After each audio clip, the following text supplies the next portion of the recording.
Continuando aqui com nossos estudos acerca dos alimentos, a gente vai entrar agora numa questão importantíssima que vocês na prática vão verificar aí, desculpa, que é o nosso trinômio alimentar. Será que é trinômio? Será que é binômio? Será que isso tem importância ou não?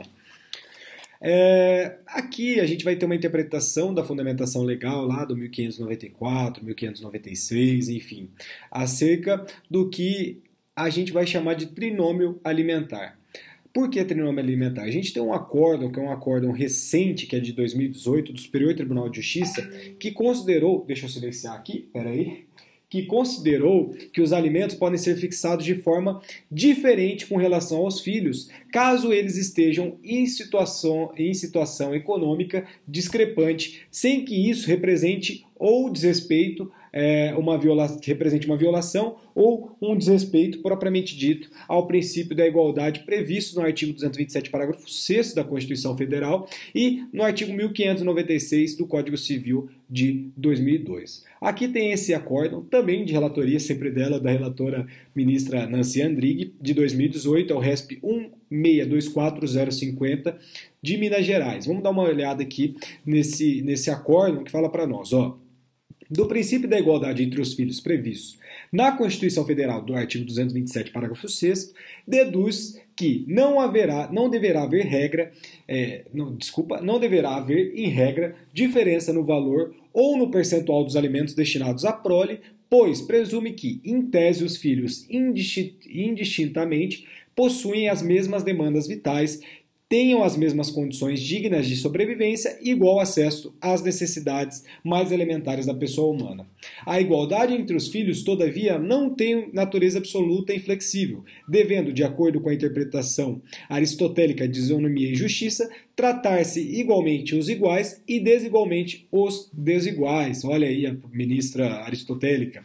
Na medida de suas desigualdades, é claro. De modo que é admissível a fixação de alimentos em valor ou percentual distinto entre os filhos se demonstrada a existência de necessidade diferenciada entre eles ou ainda de capacidades contributivas diferenciadas dos genitores. Na hipótese, tendo sido apurado que havia maior capacidade contributiva de uma das genitoras em relação à outra, é justificável que se estabeleçam percentuais diferenciados de alimento entre os filhos, especialmente porque é dever de ambos os cônjuges contribuir para a manutenção dos filhos na proporção dos seus recursos.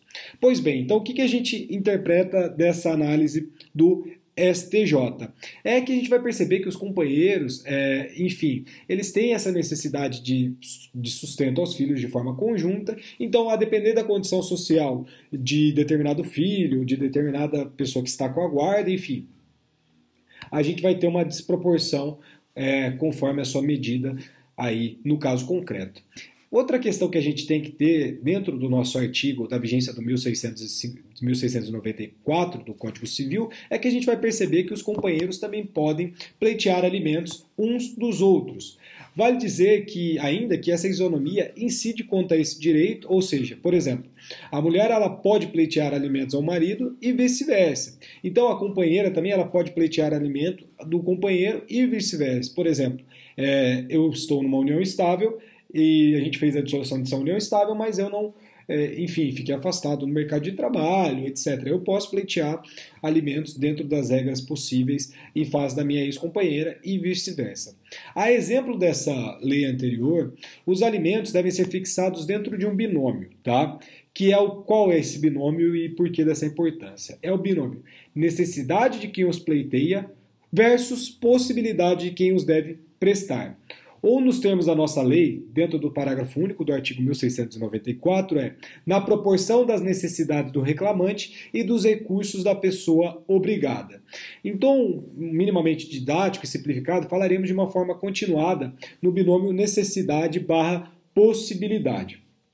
Para o Superior Tribunal de Justiça, não é possível rever o valor de alimentos antes fixados nas instâncias inferiores por se tratar de matéria de fato, conforme estabelece a nossa súmula 7 do STJ, vocês enfrentarão essa súmula 7 aí na prática, independentemente de qual profissão que vocês forem seguir, a não ser da magistratura. Mas, de fato, se for procurador, se for de advogado, se for Ministério Público, quero ver se esperar essa súmula 7 do STJ.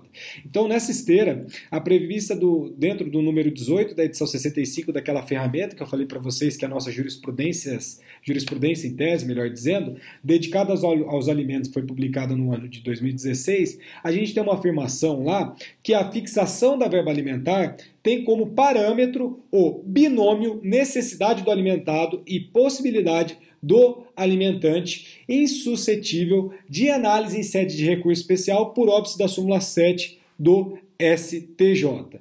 Então, com a relação dessa possibilidade aí de quem paga os alimentos, tem uma súmula, aliás, um enunciado muito esclarecedor, que é o enunciado 573 da Sexta Jornada de Direito Civil, prescreve para nós que na apuração dessa possibilidade do alimentante, observar-se-ão os sinais exteriores de riqueza. Esses sinais exteriores de riqueza, e olha aqui que coisa massa, porque agora a gente vê aí pessoas ostentando, a galera ama ostentar, né?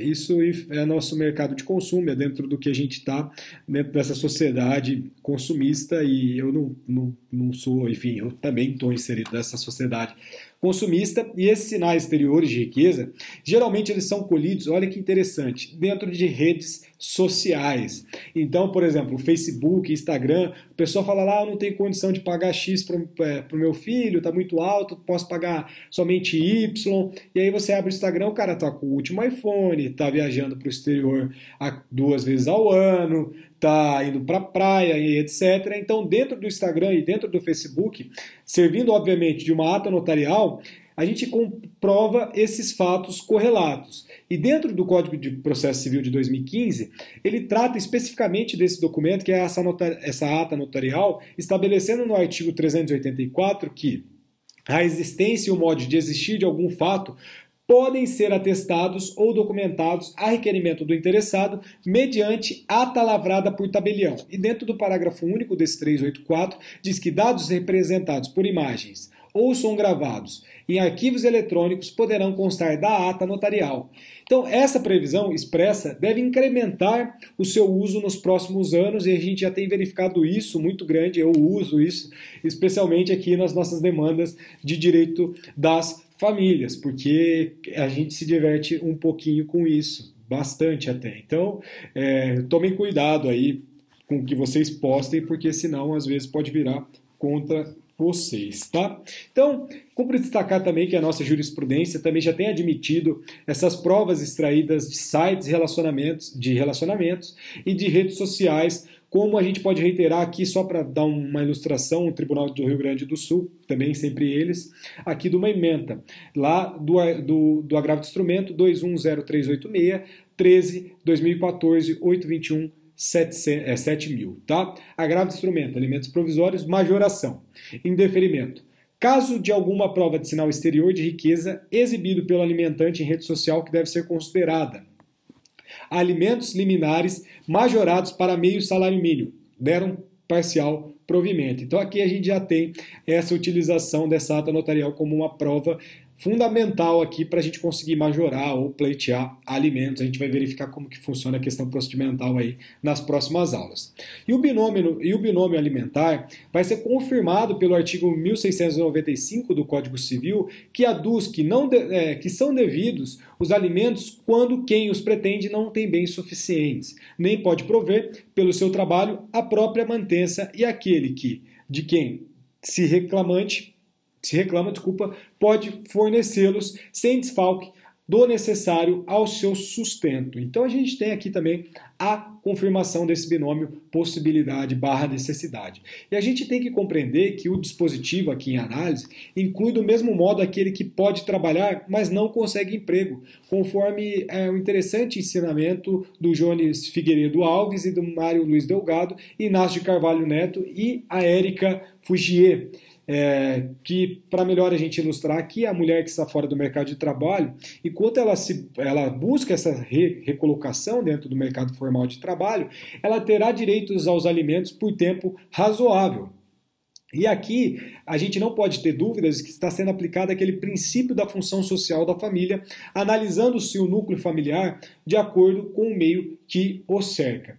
E o princípio da proporcionalidade ou da razoabilidade deve incidir na fixação desses alimentos no sentido de que a sua quantificação não pode gerar um enriquecimento sem causa. Por outro lado, esses alimentos devem servir para a manutenção do estado anterior, visando ao patrimônio mínimo da pessoa humana. E o aplicador do direito, o intérprete, na realidade, ele deverá fazer a devida ponderação entre os princípios para chegar num quanto justo, ou seja, possibilidade barra necessidade, e essa questão da razoabilidade entra como uma técnica de ponderação, um pouquinho de Alexia aí. Então, para chegar num quanto justo. De um lado, ele vai levar em conta a vedação do enriquecimento sem causa e do outro a dignidade humana, sendo esses os pesos fundamentais da balança. Em situações de dúvida nesse sentido, compreende-se que o último valor, que é a dignidade da pessoa humana, deve prevalecer. E aqui a gente tem um julgado interessante do Tribunal de Justiça do Rio Grande do Sul, que traz para nós essa ponderação. Vamos lá, ó. Ação de alimentos. Autor portador de necessidades especiais. Réu com grande parte da renda comprometida, inclusive com mais 4 filhos. Consorte que afere renda. Possibilidade de fixação de pensão compatível com a necessidade do demandante em detrimento do demandado. Frente à dignidade da pessoa humana e em busca de uma sociedade justa e igualitária.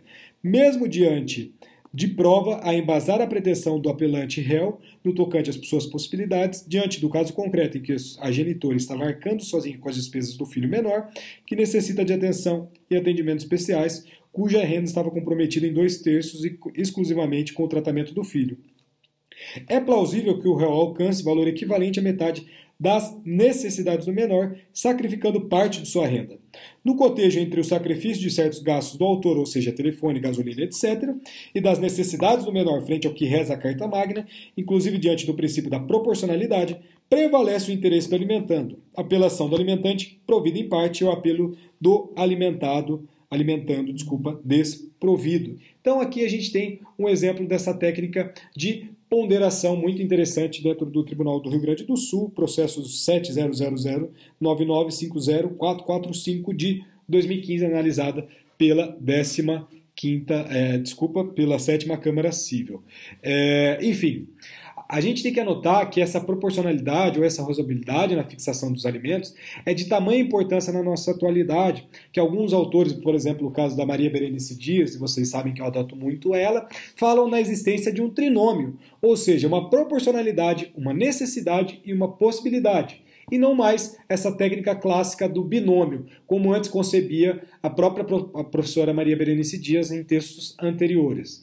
Nesse sentido também, o Paulo Lobo ele menciona a tríade, necessidade, possibilidade e razoabilidade. E a jurisprudência também tem destacado a análise conjuntural desses 3 alimentos. Existe um exemplo aqui também, só para ilustrar, que vem do Tribunal de Justiça de São Paulo, que está lá, alimentos, quanto, redução, cabimento.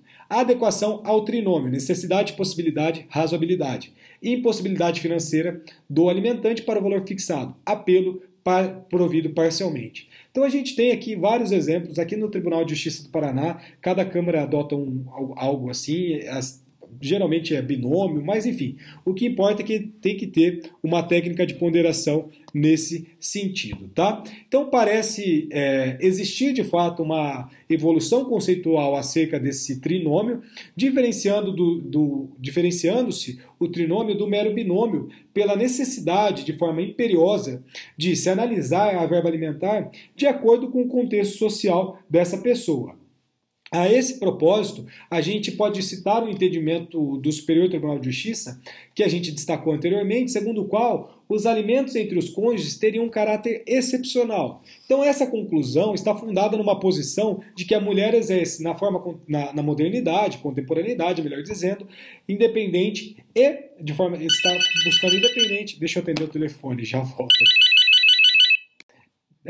Feito aqui o atendimento ao telefone, é que, de fato, hoje a mulher ela exerce na contemporaneidade uma posição totalmente independente e procura o seu sucesso profissional.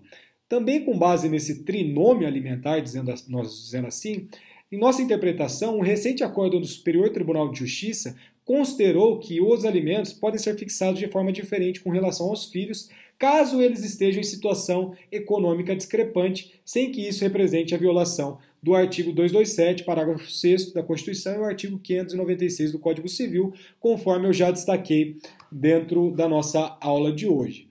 Então, de todo modo, a gente tem que acreditar que é melhor falar em razoabilidade do que proporcionalidade também, como componente da tríade alimentar.